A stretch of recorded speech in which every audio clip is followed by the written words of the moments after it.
అగ్నిలో దూకిన అంబ మళ్ళీ ఎక్కడ పుట్టిందో తెలుసా? ద్రుపద మహారాజు కుమార్తెగా, శిఖండిగా. శిఖండికి తన పూర్వజన్మ గుర్తులేకపోయినా భీష్ముణ్ణి చూడగానే లోపల ప్రతీకార జ్వాల రగిలేది. కురుక్షేత్ర యుద్ధం మొదలైంది. 10 రోజులు గడిచినా భీష్ముడిని ఎవరూ ఓడించలేకపోతున్నారు. అప్పుడు శ్రీకృష్ణుడు ఒక రహస్యం చెప్పాడు. భీష్ముడు ఒక స్త్రీపై ఆయుధం పట్టడు అని. అర్జునుడు శిఖండిని తన రథం ముందు నిలబెట్టాడు. భీష్ముడు శిఖండిని చూడగానే తన విల్లు కింద పడేశాడు.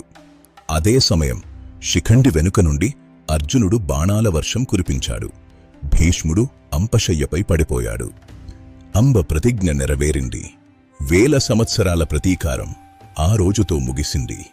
చూసారా, ఒక స్త్రీ దృఢ నిశ్చయం ఎంతటి బలవంతుడినైనా ఓడించగలదు. ఇలాంటి మరిన్ని కథల కోసం ఫాలో చేయండి.